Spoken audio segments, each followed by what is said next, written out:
할렐루야. 이제 하나님과 함께하는 10일의 신앙 여정 동행 이제 마지막 날입니다.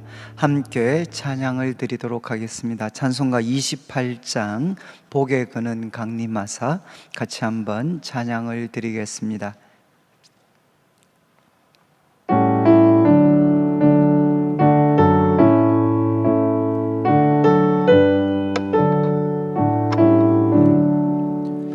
복의 근원 강림하사 찬송하게 하소서. 한량없이 자비하심 증량할 길 없도다. 천사들의 찬송가를 내게 가르치소서. 구속하신 그 사랑을 항상 찬송합니다. 주의 크신 도움 받아 이때까지 왔으니 이와 같이 천국에도 이르기를 바라네. 하나님의 품을 떠나 죄에 빠진 우리를 예수 구원하시려고 보혈 흘려 주셨네. 주의 귀한 은혜 받고 일생 빚진 자 되네. 주의 은혜 사슬되사 나를 주께 매소서. 우리 마음은 연약하여 범죄하기 쉬우니 하나님이 받으시고 천국인을 지소서. 아멘. 제가 한번 기도드리겠습니다. 하나님 아버지, 하나님과 동행하는 10일의 신앙 여정 이제 마지막 시간을 저희들이 맞이했습니다. 지난 2주의 시간 동안 우리 성도님들 많이 바쁘고 또 분주하고 피곤한 삶이었지만 하나님을 사랑하는 마음으로 또 함께 참여하여서 주의 말씀을 듣고 또 그 말씀을 붙잡고 기도하며 우리 마음에 새기고 또 하나님 앞에 우리의 감사와 또 우리의 기도의 제목들을 주님 앞에 올려드릴 수 있도록 해주신 것 감사를 드립니다. 앞으로도 하나님 주의 말씀을 가지고 주님과 깊이 교제하는 우리 성도님들의 삶이 되게 하여 주셔서 한 번밖에 없는 삶입니다. 고난이 많은 삶을 살고 있습니다. 하나님과 동행할 수 있는 우리 성도들 되게 하여 주시옵소서. 이제 마지막 시간입니다. 함께 해주시고 또 하나님 이 시간들을 위해서 수고하신 많은 분들이 있는데 그 섬김을 주께서 기억하여 주시옵소서. 감사를 드리며 예수님의 이름으로 기도드립니다. 아멘. 예, 오늘 이제 저희들이 그 마지막 시간이기 때문에 먼저는 제가 좀 일종의 광고처럼 좀 말씀을 하나 드려야 될 것 같습니다.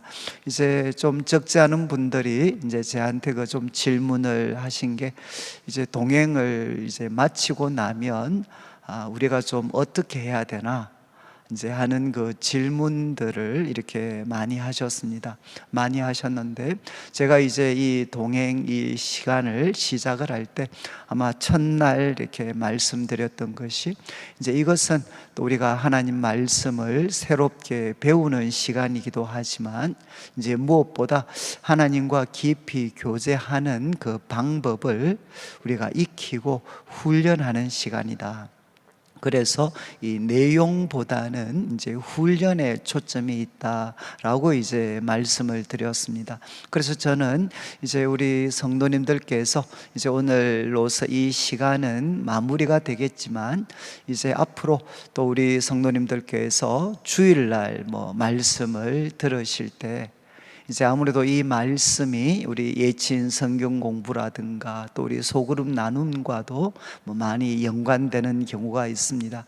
그래서 주일날 우리가 말씀을 이렇게 듣고 나면 한번 우리 성도님들이 요번에 이제 동행할 때 우리가 했던 것처럼 이제 그 말씀 중에 정말 내 마음에 부딪혔던 그 한 말씀이 있으면 이제 그 말씀을 우리 성도님들께서 좀 붙잡으시고, 그래서 우리 주일 예배 시간에는 그럴 만한 시간적인 여유가 잘 주어지진 않겠지만 이제 우리가 예침 모임을 준비하면서 아니면 이제 주일날 집에 돌아가서 저희가 동행 때 했던 것처럼 이제 그 말씀을 가지고 이제 하나님과 참 속삭이는 또 이렇게 하나님과 교제하는 시간을 여러분들이 가지시고, 무엇보다 제가 꼭 이제 제안하고 싶은 것은 여러분들이 이제 이 기도 일기를 좀 이렇게 매일 좀 쓰실 수 있으면 저는 이것이 아마 최선의 방법이라고 생각을 합니다. 그래서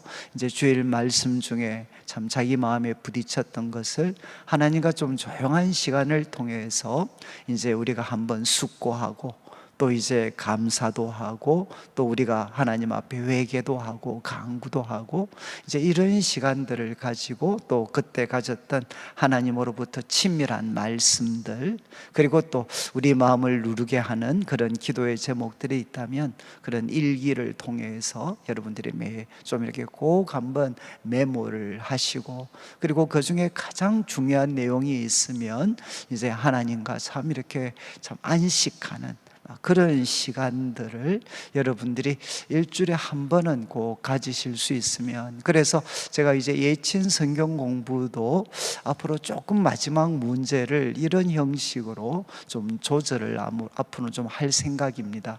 그래서 여러분들이 예친 성경 공부할 때도 바로 이제 저희들이 말씀을 듣고 자기가 이제 받았던 말씀, 그리고 그 말씀을 묵상하면서 가졌던 깨달음들, 이런 것들, 그리고 또 기도 일기를 쓰면서 자기가 참 꼭 같이 예친원들과 공유하고 싶은 것들을 나누실 수 있는 아마 이런 어떤 기회를 앞으로도 계속 주일마다 좀 가지시게 되면 아마 많은 도움이 될 것 같습니다.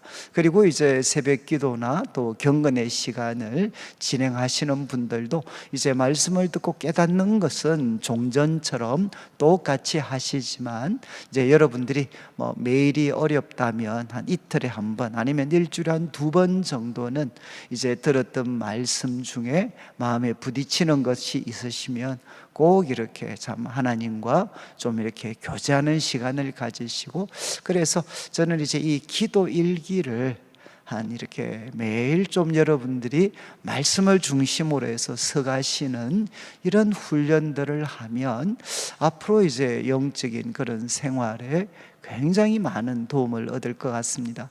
그리고 이제 제가 하나 계획하는 것은 이제 저희들이 지금 이렇게 2주 이렇게 저녁 기도회를 가지고 있지만 이제 원래 교회에서 계획했던 것은 이제 한 그 가을 중후반 이제 10월 말이나 아니면 11월 정도에 특별 새벽 기도회 같은 것들이 있는데 이제 저희들이 이제 코로나19 때문에 어떻게 진행할 수 있을지는 잘 모르겠습니다.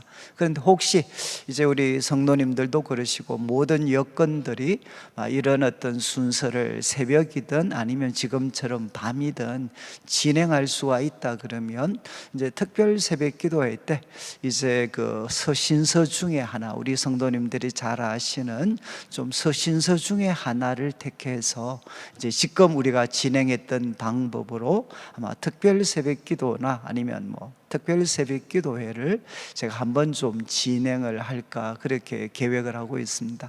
그래서 아마 그렇게 하면 우리 성도님들이 이런 방법들이 조금 더 익숙해지시고, 그리고 또 하나님께서도 마음을 좀 감동시켜 주시는 분들은 이것이 우리 성도님들의 삶에 정말 좋은 경건의 습관이 되게 되시면, 정말 이제 말씀을 가지고 하나님과 교제하는 것이 중심이 되면 우리의 모든 간구하는 것도 내 욕심이 아니라 말씀의 통제 속에 들어오게 되고, 그리고 또 참 이렇게 말씀을 가지고 하나님과 깊이 교제하다 보면 때로는 여러분들이 놀라운 영적인 체험들을 또 우리가 할 수도 있습니다. 그래서 요번에 이제 우리 성도님들이 꼭 한번 이제 말씀을 가지고 하나님과 교제하는 그런 어떤 훈련들을 꼭 익히시면 좋겠습니다.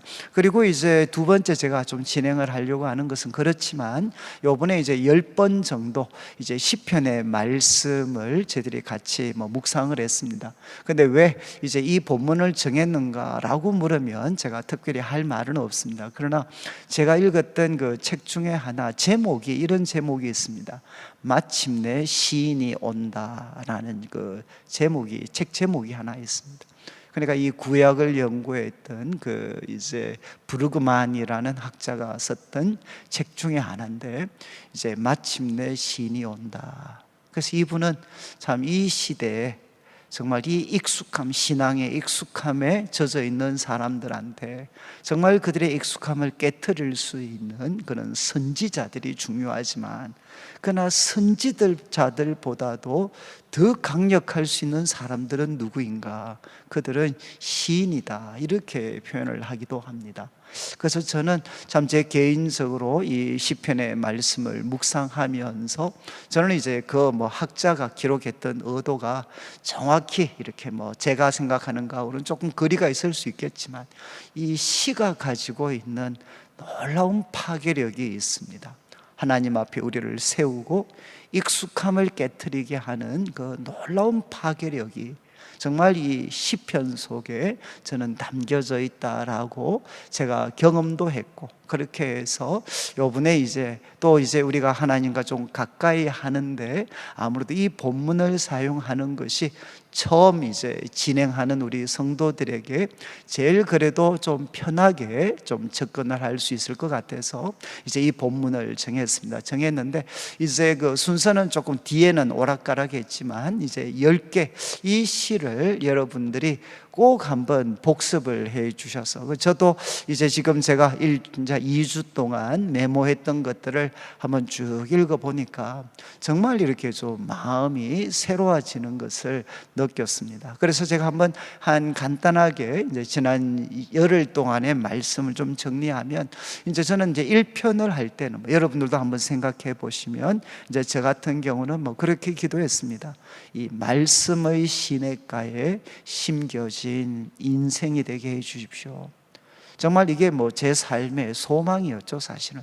그리고 제가 섬기는 우리 성도들을 향해 제가 가장 기대하는 삶의 모습, 하나님 말씀의 시냇가에 심겨진 그런 우리의 인생이 되게 해 주십시오.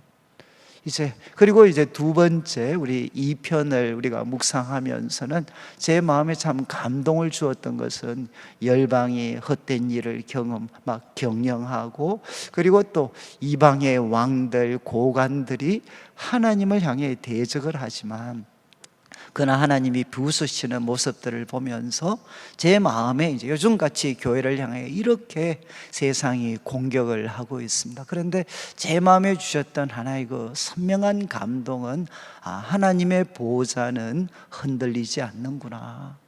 아무리 세상이 하나님을 대적하고 욕을 한다 할지라도 하나님의 보호자는 흔들리지 않고, 그래서 하나님이 세우신 메시아 그의 아들에게 입을 맞추고 그리고 하나님에게 피하는 자마다 바로 복이 있구나. 바로 이 세상, 하나님을 인정하지 않는 세상을 살아가는 우리들에게 선택의 순간에 설 때마다 그의 아들에게 입을 맞추고 하나님에게 피하는 것이 바로 복된 길이구나. 그리고 이제 제가 3편은 이제 뭐 고난이죠. 고난. 처음 이제 어떻게 보면 그 하나님을 향해 탄원하는 시가 나오게 되는데, 정말 압살롬에게 쫓겨서, 그래서 왜 이렇게도 대적이 많습니까? 저는 우리 성도들로부터 참 이런 이야기 많이 들었습니다. 하나님, 목사님, 왜 내한테는 이렇게 고난이 많습니까? 남들 다 편하게 사는 것 같은데 나한테는 왜 이렇게 고난과 어려움이 많습니까? 라고 이제 질문하는 분들이 많으셨어요. 근데 이 시편 3편이 어쩌면 답이 될 수 있을 것 같습니다. 하나님, 다윗이 고백했던 여호와는 누구신가? 바로 나의 그 방패가 되시고 나의 영광이 되시고 나의 얼굴을 드시는 분이시다. 바로 이 하나님 때문에 천만인이 나를 둘러싸도 둘러진을 쳐도 나는 두려워하지 않을 거다. 그래서 저는 참 이 말씀, 정말 제가 살면서 경험을 했지만, 하나님은 이렇게 많은 대적들이 둘러싸여 있지만 나에게 방패가 되시고, 그리고 또 나의 영광이 되시고 내 얼굴을 들게 해 주시는 분이시다. 이분 때문에 천만인이 둘러 진치는 일이 또 일어난다 해도 나는 두려워하지 않을 거다. 그리고 이제 4편은 밤에 드리는 기도입니다. 밤에 드리는 기도. 그래서 저한테 이 4편을 이제 묵상을 하면서는 뭐 여러분들도 그러셨겠지만, 주께서 내 마음에 두신 기쁨은, 정말 선을 보일 자 누구냐 사람들이 질문할 때 다윗이 대답합니다. 주께서 내 마음에 두신 기쁨은 곡식과 새 포도주가 넘칠 때보다도 더합니다. 정말 주께서 내 마음에 두신 기쁨, 주의 얼굴을 비추어 주실 때 내 마음에 두신 그 기쁨은 표현할 수가 없죠.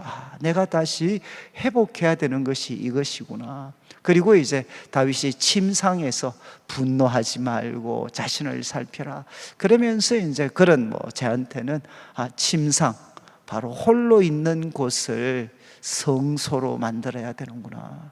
정말 홀로 있는 곳, 홀로 있는 곳을 소위 말해서 나쁜 행동을 하는 시간이 아니라, 아무도 보는 이 없으니까 오히려 홀로 있는 그곳을 성소로 만들어야 되는구나. 그리고 이제 5편은 아침에 드리는 기도입니다. 아침에 드리는 기도. 근데 저는 이제 이 말씀 마지막에 이제 그런 표현이 나옵니다. 다윗이 의인의 길을 인도해 주시고 악인들은 정말 죄로 정하여 주시고, 그러면서 그가 이야기하는 게 주의 이름을 사랑하는 자는 정말 크게 즐거워하게 해 주십시오. 주의 이름을 사랑하는 자는, 저는 참 이 말씀이 제 마음에 정말 큰 울림을 줬습니다. 내가 참 부끄러운 말씀이지만 저는 매일 설교하는 사람임에도 불구하고 말씀을 전하면서도 주의 이름을 사랑하는, 내가 정말 하나님 아버지, 성부 하나님, 성자 예수님, 성령 하나님의 이름을 내가 그렇게 참 사랑했는가. 그래서 제가 이제 이 말씀 묵상하고 나서부터는 제가 시간이, 기회가 주어질 때마다 내가 이제는 하나님 아버지의 이름을 부르고 우리 주 예수님의 이름을 부르고, 그리고 내 속에 계신 성령님의 이름을 부르고 내가 정말 그 이름을 사랑하는 자가 되어야 되겠구나. 정말 이게 큰 즐거움을 누리는 길이구나. 그리고 이제 우리 시편 6편에 와서는 이제 다윗의 그 참회시라고 했습니다. 참회시. 아마 여러분들도 그러셨겠지만 저한테는 나의 울음소리를 들으셨도다. 행악하는 자들아 다 나를 떠나라. 여호와께서 나의 울음소리를 들으셨도다. 정말 참 이 말씀, 정말 우리가 잘 아는 거지만 우리 하나님은 누구신가? 나의 울음소리를 들어주시는 분. 이거는 우리 성도님들이 경험하셨고 성경에서 수없이 증언하는, 주님은 나의 울음소리를 들으시는 분이시구나. 실패, 그리고 또 우리가 때로는 참 실패도 쓰라린 좌절을 경험할 수도 있지만, 그러나 그때 그 자리에 머물러 있지 말고 또 분노에 이를 갈지도 말고 하나님 앞에 침상을 띄울 수 있는 그런 눈물의 기도를 우리가 회복할 수 있다 그러면, 하나님은 우리의 울음소리를 들으시는 분이시구나. 그리고 이제 7편은 우리 성도님들이 이 세상을 살다 보면 아마 한 번쯤은 사람들에게 그 모함에 시달리고 억울한 누명 때문에 참 우리들의 삶에 큰 위기가 이렇게 찾아올 수가 있습니다. 그래, 그때 이제 다윗 같은 경우 어떻게 했는가? 하나님 앞에 자신의 무죄함을 표현하기도 하고 그렇게 했지만, 이제 마지막 결국 그가 고백하는 것은 나의 그 방패는 바로 마음이 정직한 자를 구원하시는 하나님께 있도다. 여러분, 이제 우리는 이 세상을 살면서 모함과 그 누명, 그런 것에 참 벗어날 수가 없습니다. 한두 번은 아마 이런 위기가 옵니다. 그런데 그때 정말 우리 하나님은 의로운 재판장이시기 때문에 바로 그분 나의 마음과 생각을 감찰하시는 하나님 앞에 도움을 구할 뿐만 아니라, 또 하나님은 매일 분노하시는 하나님이시죠. 그래서 바로 나의 방패는 마음이 정직한 자를 구원하시는 하나님, 바로 그분에게 있다. 그래서 억울한 누명과 고통에 시달릴 때마다 마음이 정직한 내가 될 수 있도록 하나님 앞에 나를 바르게 세우고, 그리고 그분을 나의 방패로 삼으면 하나님은 반드시 우리에게 피할 길을 주시는 분이십니다. 그리고 이제 시편 8편에 와서는 참 여러분들도 막 그러셨겠지만, 참 여호와 우리 주여, 주의 이름이 온 땅에 어찌 그리 아름다운지요. 저는 참 이렇게 너무 좋아하는 시였지만, 이런 소위 환상이죠. 환상을 잘 가져보지를 못한 것 같아요. 이 세상 온 땅에 주의 이름의 그 아름다움이 이렇게 드러나는, 정말 주님의 이름의 그 아름다우심이 드러나는 그런 참 우리들의 삶이 되고, 또 우리 가정이 되고 우리 교회가 될 수 있다 그러면, 정말 이 땅에 그런 일이 일어날 수 있다 그러면, 참 우리들은 살다 보면 나의 이름이 아름다워지기를 얼마나 갈망하는지 모릅니다. 나의 이름이 얼마나 아름다워지고, 얼마나 나의 이름이 사람들에게 알려지고 좋은 평가받고, 정말 우리는 거기에는 관심을 가지지만, 주의 이름이 온 땅에 어찌 그리 아름다운가. 이 다윗의 마음을, 이 다윗의 꿈을 참 제가 이렇게 잘 가져보지를 못한 것 같아요. 그래서 저는 참 이 8편 말씀, 그리고 참 이렇게 인자가 무엇이간데 주님이 우리를 잊지 않고 기억하시고 돌보시고 인자로 간을 씌우신 하나님, 정말 나의 아름다움과 위대함은 언제나 하나님 속에 담겨져 있습니다. 그리고 이제 어제 나누었던 우리 시편 12편의 말씀이죠. 시편 12편의 말씀, 이것은 아마 우리 시대를 아무래도 하나 좀 반영하는 그런 말씀입니다.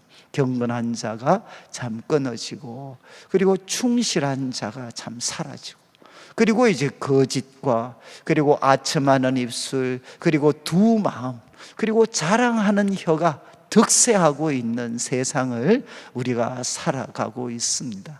그러나 우리가 들어야 될 말씀은 무엇이냐? 바로 이 악인들의 말이 아니라 여호와의 말씀을 우리가 들어야 된다. 그래서 지난 2주 동안 우리가 경험한 것처럼, 우리가 하나님 말씀을 하나님 말씀이 우리 마음에 부딪힐 때 모두가 확인할 수 있는 게 무엇이냐? 여호와의 말씀은 순결하며, 정말 여호와의 말씀에는 때가 묻어 있지 않습니다. 여러분, 이렇게 우리를 이용하고 우리를 속이고 우리를 망가뜨리려고 하는 교묘한 속임수와 술책이 사람들의 말에는 있지만 하나님의 말씀에는 없습니다.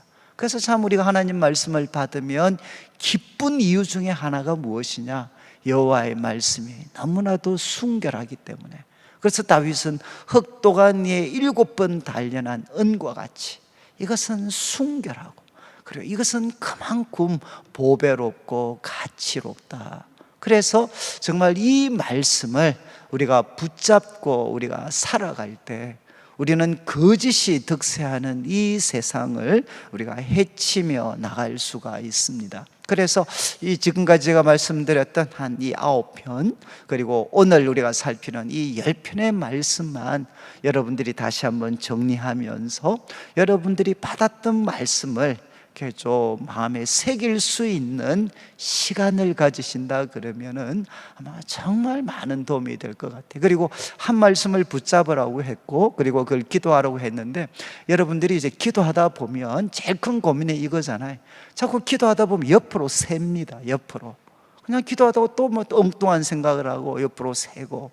그런데 이 말씀을 붙잡는 게 왜 중요하냐?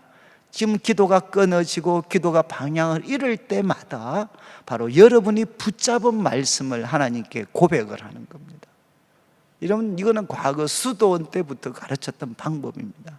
그래서 이 말씀이 중요한 또 한 가지 이유는 하나님 앞에, 정말 하나님, 저 하나님 앞에 서 있습니다 라는 것을 확인시켜주는, 그리고 우리 어른들의 표현으로 한다면 기도의 줄을 잡아주는 표현이 무엇인가 하면 우리가 받았던 말씀입니다. 그래서 여러분들이 혹시라도 이렇게 말씀을 붙잡고 기도할 때 기도가 방향을 잃어버리면 여러분이 붙잡았던 그 말씀을 다시 한번 하나님 앞에 입으로 고백하면서 마음으로 확인하시면 돼. 하나님, 저 하나님 앞에 서 있습니다. 그리고 하나님을 사랑합니다. 그리고 저는 하나님을 신뢰합니다 라는 마음으로 그것을 하나씩 하나씩 고백하며 다시금 기도의 자리로 들어가게 되면 여러분들이 정말 많은 그런 은혜를 누리실 수가 있습니다. 제가 마지막 오늘 14편 좀 말씀을 드리고 마무리를 하도록 하겠는데, 이 시편 14편은 여러분들이 나중에 시편 53편에도 거의 같은 내용을 이렇게 한번 발견할 수가 있습니다. 그래서 여기에는 말 그대로 무신론자들이 등장을 합니다. 무신론자들. 지금 우리가 살고 있는 이 시대를 보고 그런 이야기 하죠. 정말 공격적인 무신론자들, 공격적인 무신론자들이 신앙을 가지고 있는 우리들을 조롱하고 비웃고 공격하는 그런 일들이 지금 다반사로 일어나고 있습니다.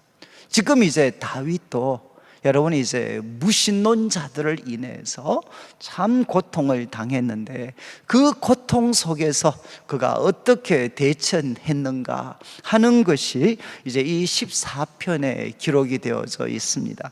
1절을 제가 한번 읽으면, 어리석은 자는 그의 마음에 이르기를 하나님이 없다 하는도다.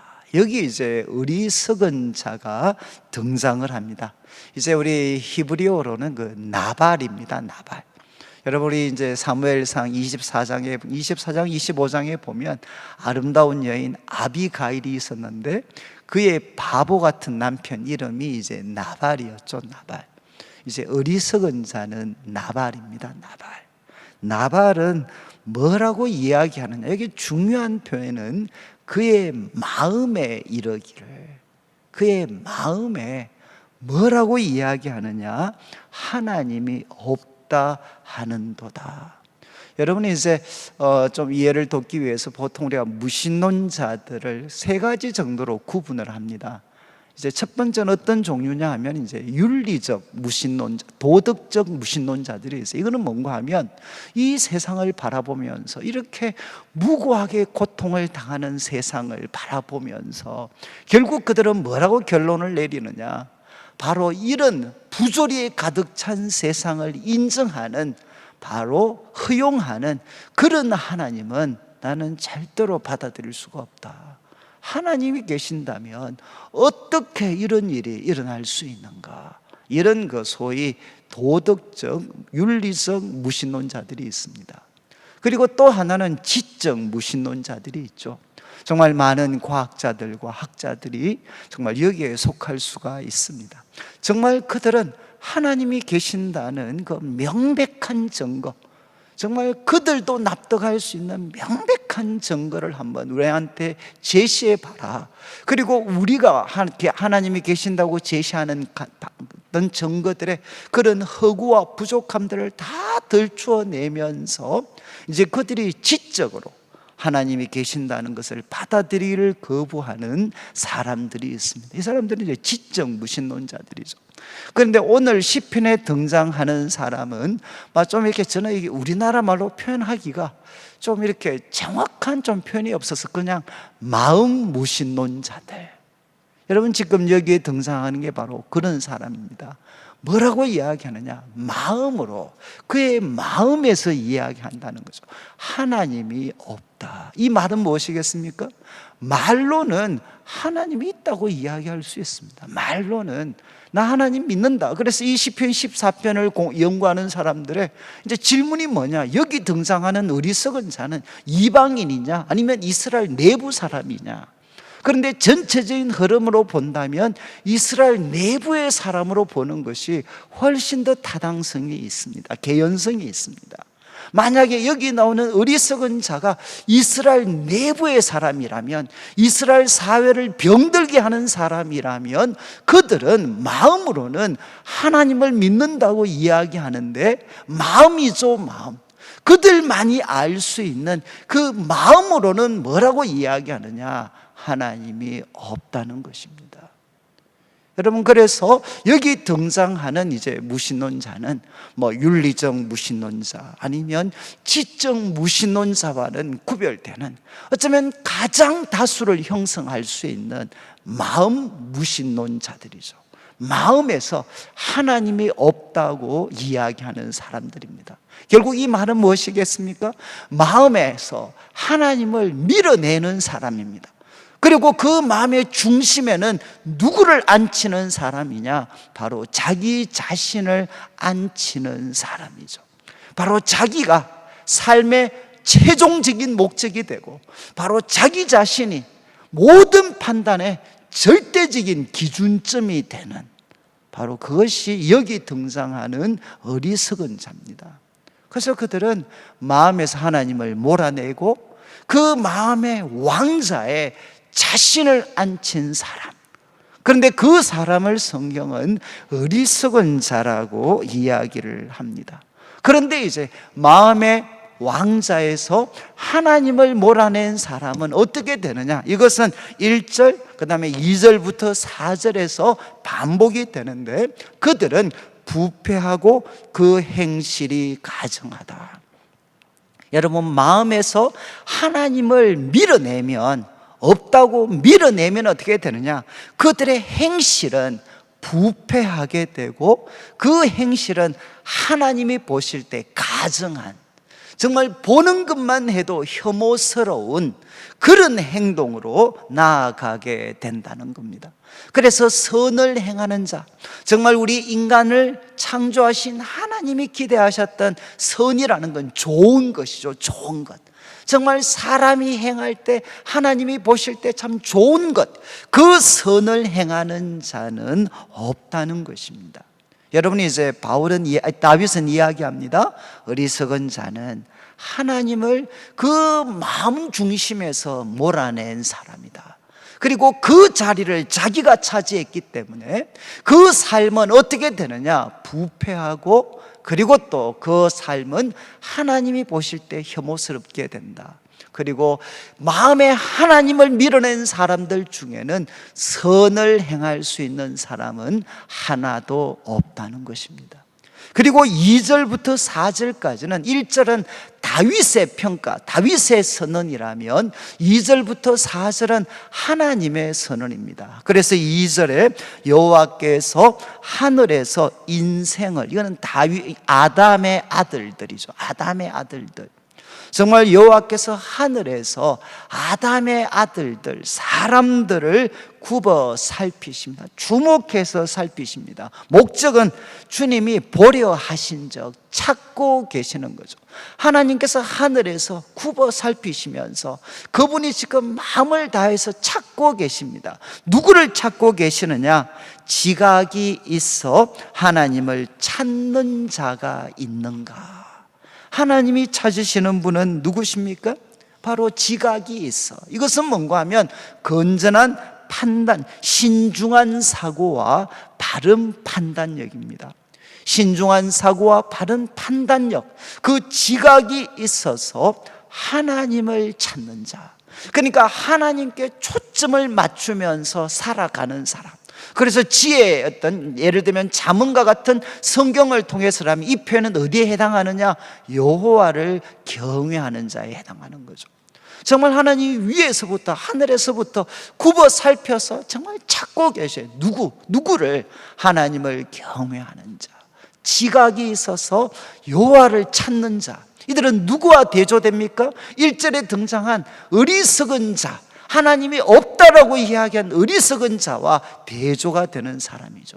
지각이 있어서 하나님을 찾는 자가 있는가? 주님은 지금 찾고 계십니다. 지금도 그렇죠. 지금도 하나님은 누구를 찾고 계시느냐? 지각이 있어서 하나님을 찾는 자를 주님은 지금 보고 계시는 거죠. 그러면서 이렇게 관찰하셨을 때 3절의 이제 결론입니다. 관찰의 결과가 무엇이냐? 하나님이 인생을 굽어 살펴보니까 다 치우쳤어요. 이거는 이제 소위 우리가 로마서 3장에 바울이 전적인 인간의 부패와 타락을 할 때 인용했던 말씀입니다. 다 치우쳤다. 이것은 무엇입니까? 바른 길에서 이탈했다는 겁니다. 모두가 다 바른 길에서 이탈해 버렸다. 그리고 함께 더러운 자가 되고, 이 더럽다는 것은 부패입니다. 부패. 그러니까 썩었다는 거죠. 모두가 다 함께 다 썩은 자가 되었다. 그들의 마음도 그들의 삶도 썩어서 쓸데없는 그런 자가 되어버렸고, 한 번 더 강조합니다. 선을 행하는 자가 없는데 여기에는 하나도 없다. 이렇게 하나님께서 하늘에서 보시고 하나님이 선언을 하십니다. 여러분, 이제 여기 등장하는 이제 악인들은, 여러분 1절에서는 하나님을 밀어낸 사람입니다. 그리고 자기가 판단의 중심이 된 사람이죠. 그러니까 그의 삶은 어떻게 되느냐? 치우칠 수밖에 없습니다. 이 말씀을 가장 잘 나타내는 것이 이사야 53장 6절에 우리는 다 양 같아서 그릇 행하여, 그 다음 말씀이 무엇이냐? 각기 제 길로 갔거늘. 각기 제 길로 갔거늘. 우리 모두는 다 양 같아서 그릇 행하여 무엇은 어떤 선택을 했느냐? 바로 각자가 제 길로 갔다는 것입니다. 여러분, 죄는 무엇이냐? 각기 제 길로 가는 것이죠.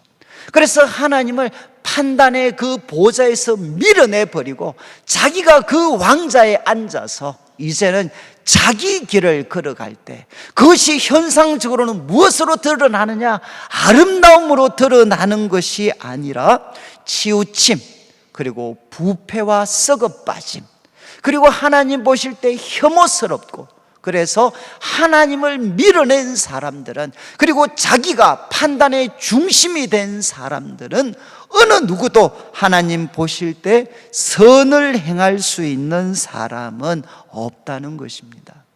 그리고 여러분, 4절은 무엇인가 하면 이제 우리 마음의 그 왕자에서 하나님을 밀어내어버린 이 마음 무신론자들, 그들은 그들의 삶이 악으로 치우칠 뿐만 아니라, 그리고 썩어 빠질 뿐만 아니라 또 무엇을 하느냐? 이웃을 압제한다는 것입니다. 이건 당연하죠. 자기가 삶의 모든 목적이 되고 판단의 중심이 되면 자기 주위에 있는 사람들은 무엇이 됩니까? 자기의 삶의 성취를 위해서 먹어야 될 떡으로 전락되어지는 겁니다. 사람을 압제하고 자신의 목적을 성취하기 위해서 이용하는 대상으로 사람은 전락되어집니다. 그래서 4절 이렇게 하죠. 죄악을 행하는 자는 다 무지하냐? 바로 하나님에 대해서 무지해져 버리면 그들은 어떻게 되느냐? 떡 먹듯이 내 백성을 먹는다는 겁니다. 떡 먹듯이. 바로 떡 먹듯이 자신의 야심을 위해서, 자신의 만족과 성공을 위해서 다른 사람들은 먹어치워 버리는 떡으로 그들은 이제 소비시켜 버리는 거죠. 사람을 소비시켜 버립니다. 그러면서도 그들은 무엇을 하지 않느냐? 여호와를 부르지 않습니다. 그들을 창조했고, 그리고 또 바로 그들이 먹어치우는 사람들을 창조하신 여호와를 부르지 않습니다. 왜? 여러분, 하나님이 없다 하는 사람들을 성경은 무지한 자, 그리고 또 어리석은 자라고 이야기하겠습니까? 명백한 현실을 그들은 부인하는 자들이기 때문입니다. 이제 저는 그 솔제니친이라고 여러분 아시겠지만, 이제 그 과거 이제 러시아에서 미국으로 망명했던 이제 뭐 위대한 그 소설가죠, 소설가 솔제니친. 그래서 이 솔제니친이 이렇게 스탈린 그 치하에서 정말 뭐 3천만 명인가요? 그 수많은 사람들이 죽어갈 때 그 참혹한 현실을 그들이 참 이렇게 직면했을 때, 그때 그 동네 어른들이 그런 이야기를 했다는 거. 어떻게 세상에 이런 참혹한 일들이 일어날 수 있는가? 그때 동네 어른들이 이런 이야기를 했다는 거죠. 이런 참혹한 일이 일어난 것은 사람들이 하나님을 버렸기 때문이지. 사람들이 하나님을 버렸기 때문이지. 정말 솔제니친의 그 마음 속에 항상 메아리 쳤던 이 러시아의 그 비극, 그 그 어떤 소련 연방의 그 어떤 비극들, 그 참혹한 일들, 정말 사람들을 떡 먹듯이 먹어치우고 죽이고 압제하고 학살하는 이 모든 일들은, 그리고 여론을 조작하고 하는 이 모든 일들은 어디에서 일어나느냐? 사람들이 하나님을 버렸기 때문입니다. 그래서 1절부터 4절까지는 바로 마음 무신론자들의 본질적인 특성이 무엇이고, 그리고 그들의 삶의 모습은 어떻게 드러나는가 하는 것을 다윗이 이야기했습니다. 그런데 5절 말씀에 이제 놀라운 반전이 일어납니다. 그러나 거기서, 여러분, 그러나 거기서는 무엇이겠습니까? 하나님은 없다고 주장하면서 자기 자신이 판단의 중심이 되어서 정말 계속해서 치우치고 하나님이 보실 때 부패한 그런 행동들을 하고 다른 사람들을 먹어치우는 그 삶을 이 마음 무신론자들이 살아가고 있을 때, 바로 그때 거기서 그들은 어떻게 되느냐? 만족을 누리고 기쁨과 참된 평강을 누리는 것이 아니라 그들은 바로 두려워하고 두려워하였으니. 이건 두 번이나 반복이 되죠. 이건 뭐겠습니까? 강조입니다, 강조. 바로 그러나 거기서 여러분, 바로 이 악인들은, 그 이 하나님을 인정하지 않는 마음 무신론자들은 기뻐하고 평강을 누리는 것이 아니라 그들은 큰 두려움에, 말로 형언할 수 없는 큰 두려움에 그들은 빠지게 된다. 이유가 무엇인가 하면, 왜냐하면 바로 하나님이 의인의 세대에 계심이로다. 이게 정말 무서운 말씀이죠. 하나님은 누구와 함께 계셨느냐? 그들이 짓밟고 있는, 그들이 떡 먹듯이 착취하고 짓밟고 있는 바로 그 사람들, 그 의인의 세대에 하나님께서 함께 하신다는 겁니다. 바로 이것을 그가 부인할 수 없기 때문에, 그래서 자기가 마음먹은 대로 모든 일이 이루어질 줄 알았는데 하면 할수록 이상한 일들이 일어나는 거죠. 그리고 그 마음에 부인할 수 없는 두려움, 지금 자기가 짓밟고 있는 그 의인들 가운데 정말 보이지 않는 실제 하나님이 함께하고 계신다라는 것을 그가 느끼게 된다는 거죠. 그래서 그들은 크게 두려워한다. 그러면서 6절에 너희가, 여러분, 바로 이 마음 무신론자들, 너희는 가난한 자의 계획을 부끄럽게 한다, 좌절시킨다는 거죠. 정말 하나님 뜻대로 바르게 살아가려고 하는 사람들, 그들의 계획을 너희들은 정말 그들이 가지고 있는 힘과 근세를 가지고 철저히 좌절시키지만, 그러나 오직 여호와는 그들의 피난처가 되신다. 그들은 짓밟고 있지만 짓밟고 있는 바로 그 의인들의 피난처가 누구시냐?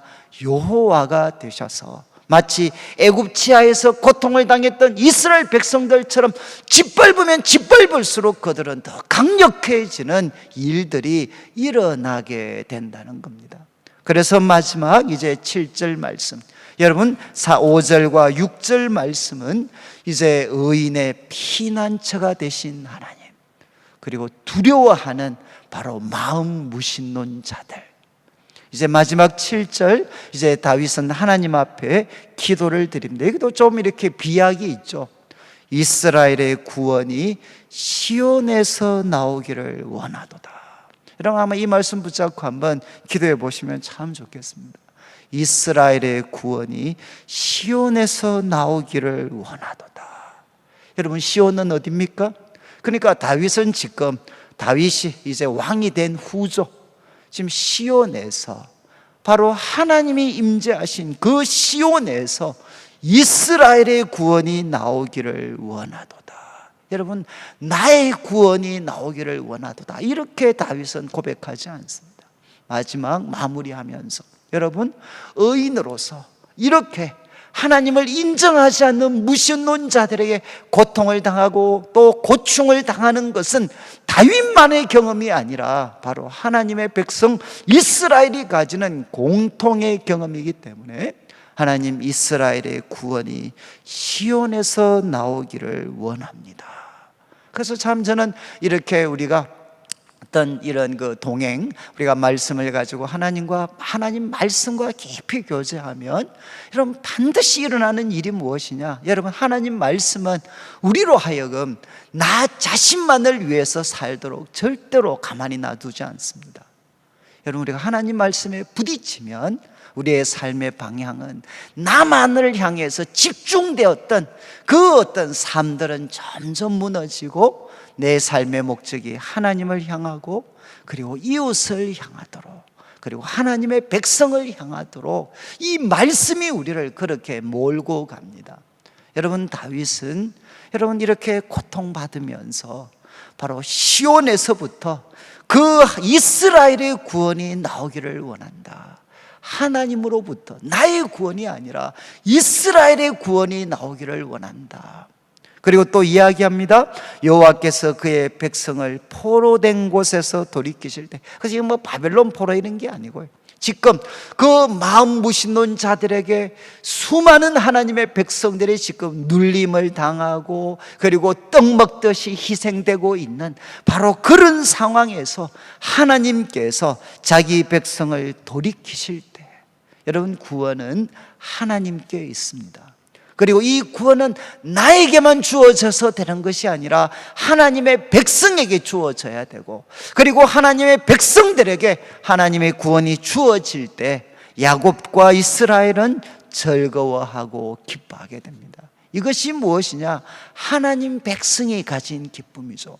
하나님의 백성이 가진 기쁨은 우리 인간의 계획과 목적이 성취되어서 이루어지는 단순히 그 정도가 아니라 하나님으로부터 구원이 주어질 때, 하나님으로부터 말씀이 주어지고 하나님으로부터 새로운 삶의 방향이 주어지게 될 때, 그때 우리는 어떻게 되느냐? 기뻐하고 즐거워하게 됩니다. 저는 이제 이것이 앞으로 우리 참 동행 이후에 저는 우리 성도님들이 살아가야 될 삶의 모습이 아닌가 그렇게 생각을 합니다. 우리 성도님들은 아마 한 분도 예외 없이 마음에 하나님이 없다라고 하면서 여러분 하나님을 마음의 중심에서 몰아내고 자기 자신을 마음의 왕자에 두면서 자기 자신만을 위해 그리고 자기 방법대로 살아가는 이 마음 무신론자들에게 둘러싸여서 우리는 살아가게 됩니다. 여러분 바로 이것이 오늘날 우리가 경험하고 있는 모든 악과 불행의 중심에 있습니다. 모든 불행은 사람들이 하나님을 버렸기 때문입니다. 그러면 여러분 사람들은 그들의 삶이 하나님 보실 때 가증하고 부패하고 썩어 빠지게 되고, 그리고 다른 사람들은 떡 떡 먹듯이 짓밟고 착취하고 약탈하게 됩니다. 여러분, 그렇지만 저는 참 마음에, 우리 성도님들의 마음에도 어쩌면 이 마음 무신론 자들의 삶의 모습이 자리 잡을 수가 있어요. 여러분, 교회에 지금 가장 큰, 어떻게 보면 지금 교회가 가진 가장 큰 문제입니다. 여러분, 입술로는 하나님을 다 믿는다고 이야기하는데 마음에서는 하나님을 밀어내고 있는 사람들, 이런 사람들이 교회 밖에만 있는 것이 아니라 교회 속에도 가득 차 있습니다. 저는 이번에 동행을 하면서 마음에 소망하는 것은 다시금 우리 성도들의 삶에 하나님의 말씀을 통해 하나님이 그 삶의 중심을 차지하시는 이 일이 일어나게 되기를 원합니다. 그리고 우리 성도들이 회복되어질 때 바로 이 삶이 우리 주위에 있는 사람들에게도 퍼져나가서 삶의 그 왕좌에 하나님이 앉게 되는 그 부흥의 역사가, 영적인 혁명의 일들이 다시 한번 일어나게 되기를 원합니다. 그리고 여러분, 정말 우리는 사람들에게 짓밟히지만 항상 기억해야 될 것은 무엇이냐? 여러분, 누가 두려워하는가? 그것은 참 이렇게 마음 무신론자들에게 짓밟히는 우리가 두려워하는 것이 아니라 짓밟고 있는 그들이 두려워하게 됩니다. 이유는 바로 여호와가 우리의 의인의 피난처가 되시기 때문에, 그리고 우리와 함께 계시기 때문입니다. 저는 이제 오늘 말씀 붙잡고 기도할 때 여러분 기억하십시오. 아무리 하나님을 인정하지 않는 세상이 우리 성도들의 삶을 공경에 빠뜨린다 할지라도 여러분, 바로 하나님께서는 여러분들과 함께 하십니다. 그리고 의인의 피난처가 되시는 분이시죠.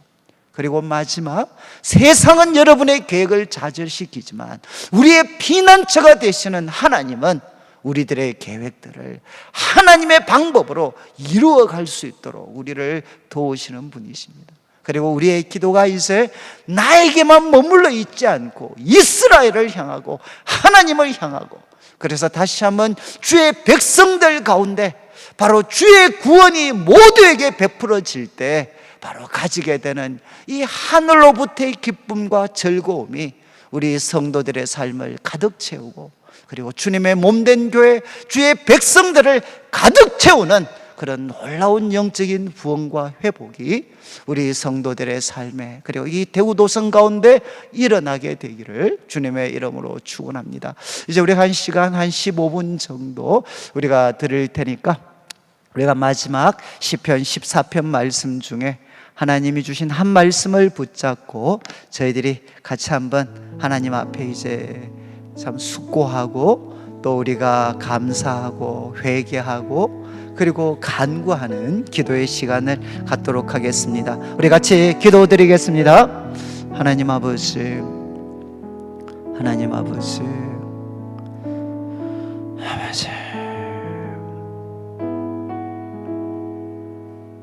아버지, 아버지, 아버지, 이스라엘의 구원이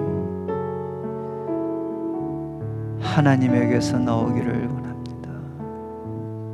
이스라엘의 구원이 시온에서 나오기를 원합니다.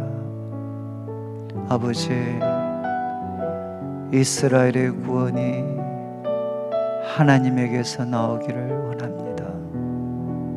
하나님, 마음에서 하나님을 부인하는 하나님이 마음 무신론자들, 하나님, 그들에게 둘러싸여 우리는 고통을 당하고 우리의 믿음이 흔들리고, 하나님 아버지, 우리의 계획이 좌절되며, 하나님 아버지, 때로는 우리의 마음에 수많은 의심과 혼란들이 일어날 때가 있습니다. 그러나 하나님, 바로 하나님은 하나님 우리의 피난처가 되시고 의인의 피난처가 되시고 의인의 세대에 함께 하시는 분이십니다. 하나님, 하나님, 하나님, 이스라엘의 구원은 바로 하나님께로부터 하나님에게서 나옵니다. 하나님, 주의 백성들에게 하나님 아버지 이 구원의 은혜를 베풀어 주시옵소서. 이스라엘의 구원이 시온에서 나옵니다. 주님, 이스라엘의 구원이 시온에서 나옵니다. 하나님에게서 나오며 주의 몸된 교회에서 흘러나올 수 있도록 주여, 이 땅을 살리는 구원이 주의 몸된 교회를 통해 흘러날 수 있도록 하나님, 우리를 붙잡아 주시옵소서. 하나님, 우리 마음에는 무엇을 속삭이고 있습니까? 하나님, 우리가 마음에 하나님은 없다고 하나님이 외치고 있지 않는지, 우리 마음의 중심에서 하나님을 몰아내고 내가 내 삶의 목적이 되고 모든 판단의 기준이 되는 하나님 아버지여, 이런 자리에 서 있다면 주님, 우리를 돌아서게 하여 주시옵소서. 마음에 하나님, 의인의 피난처가 되시는 하나님, 의인들과 함께 하시는 하나님을 우리가 고백할 수 있도록 도와주시옵소서.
우리 이제 기도가 좀 마무리되신 분들은 이제 마지막으로 우리가 하나님 앞에 이제 기도의 일기를 우리가 같이 한번 쓰도록 그렇게 하겠습니다.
예, 우리 이제 기도 일기가 마무리되신 분들은 이제 저희들이 그 마지막으로 한번 같이 기도 드릴 때 우리가 주님 안에 주님 사랑의 품에 안겨서 이제 우리가 사랑의 목소리로 때로는 또 침묵으로 하나님께 참 속삭이는 시간입니다.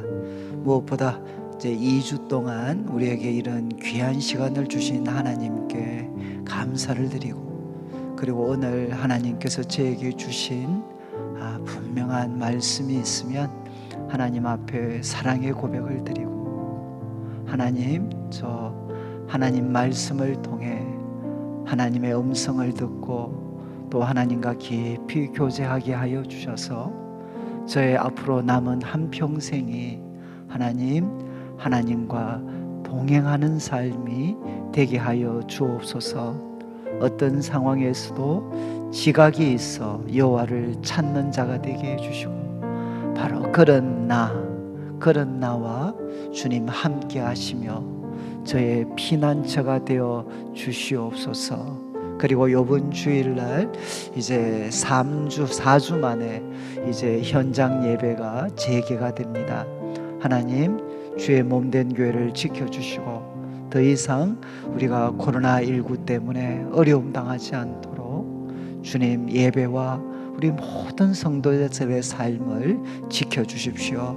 우리 같이 한번 기도드리고 마무리하도록 하겠습니다.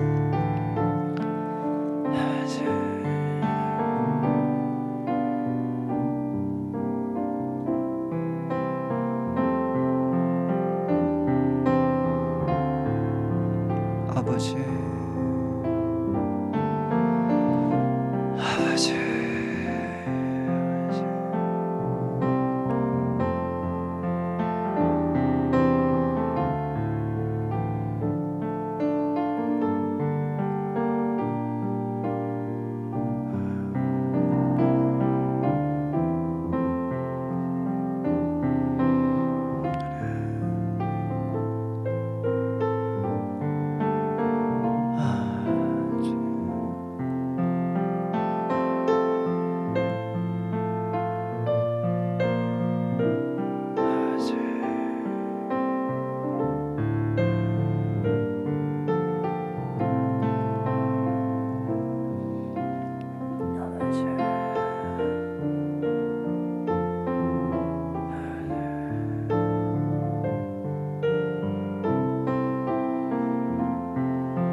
아버지,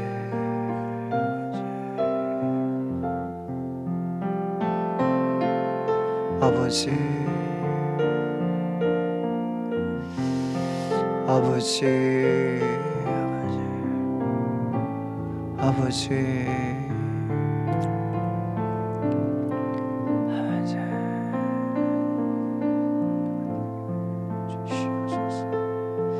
주여, 지각이 있어 하나님을 찾는 자가 되게 하여 주옵소서. 하시고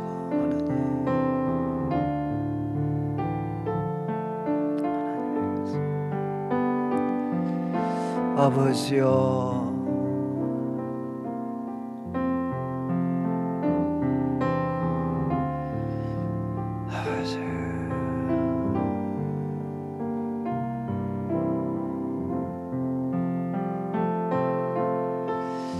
주여,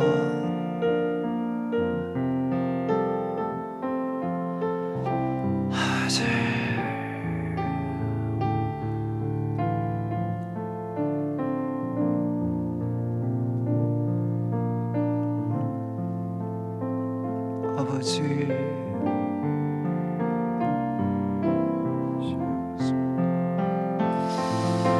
주여, 주여,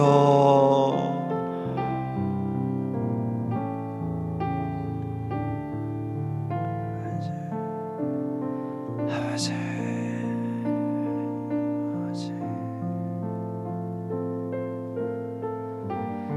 아버지,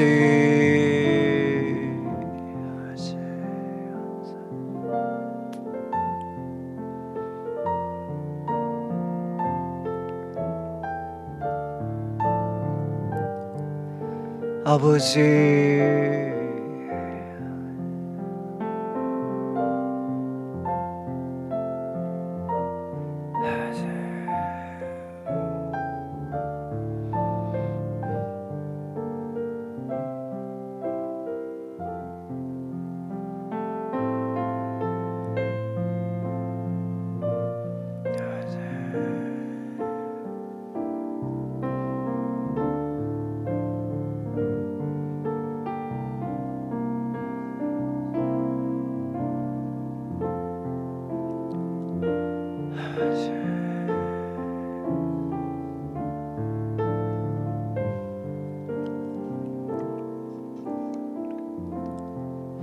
제가 축도로 이제 모든 우리 동행, 우리가 모든 시간을 마치도록 하겠습니다.